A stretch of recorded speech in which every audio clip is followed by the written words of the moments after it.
Now, Hitbonenut, self-examination, here are some terms you need to know. When you do Hitbonenut, which in Hebrew simply means to reflect upon yourself, you have to access something that I call the higher self.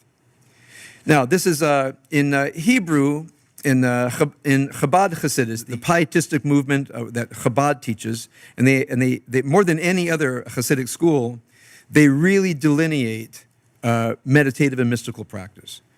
So what their word for the higher self is da'at, knowledge. Okay, so you move into a place of da'at, and I've written down here what some of the stages are. And for our purposes, if you look at higher self, if you have the handout, the first stage is just observer mind, where you can look down into the ego self and not identify with it. You can see what's going on without a story. You know, I think when the Greeks tried to find out what knowledge is, they said a fact with a story. A fact with a story. So whatever happens, you always have a story ready.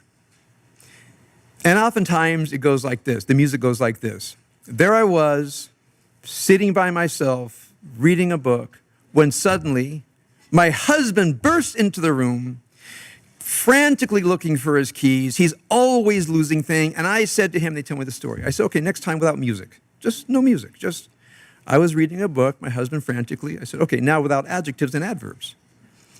I was reading a book, my husband came and asked me where his keys were. And what did you do? Well, I yelled at him. Okay, now that you've said it without music, without adjectives and adverbs, let's look back on it. My husband walks into the room, asks me where his keys is, and the right thing to do is help him find his keys. That's the answer. Now, why don't you get there? Because you're putting music and adjectives and adverbs to the story. When you get to the higher self, what you do is you want to look down what's going on there, and as gently as possible, take out the music, take out the adjectives, take out the adverbs, just what happened. Because the story is no longer your story justifying whatever you did, but the higher self story is, I'm on a path to transformation. It's the same fact with the story, just a very different story. Because the story towards self-transformation is breaking the grip of the habits of the ego self. So the higher self, we observe, we can be objective, etc. You see it on the handout. Now the ego self is what you're looking at. The Hebrew word for ego self, oddly, is lev.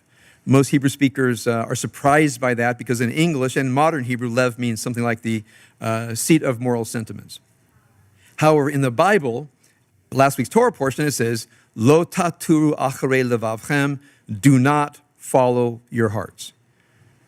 So people say, was that strange? I always thought follow your heart. But the Bible says, Lo taturu acharei levavchem v'acharei einechem. Do not follow your heart and your eyes.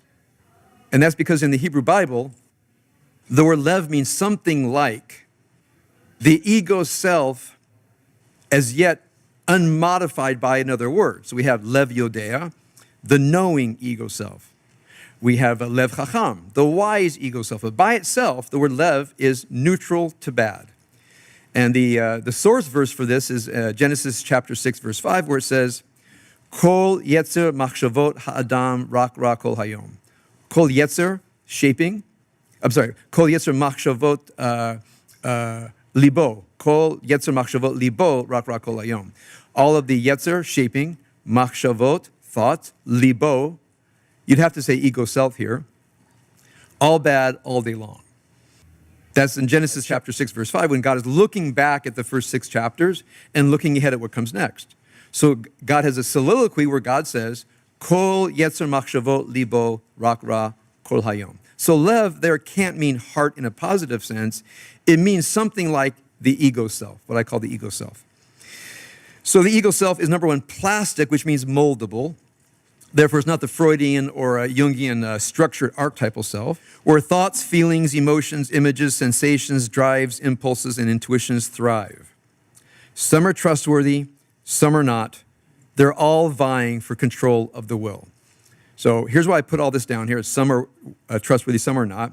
Because sometimes people said to me, you know, Rabbi, you're teaching me this thought-oriented practice. I just trust my gut. It's called an intuition. And I always say, and how's that going for you, right? And about 50-50. I say, well, then I wouldn't trust it. If you're batting 1,000 with your gut, go with your gut. But very few people actually have faultless intuitions. It's just easy because when they say I follow my gut means I don't have to think. I just trust whatever comes up. Well, that's a decision not to think when you say I follow my gut. I follow all of them. I look at everything going on in there, and over time I begin to realize which ones are more trustworthy than the others. And here's a startling discovery many people realize after this kind of work is, for some people, I can't trust my thoughts. I will always think myself into a bad decision. Some folks say, I can't trust my feelings.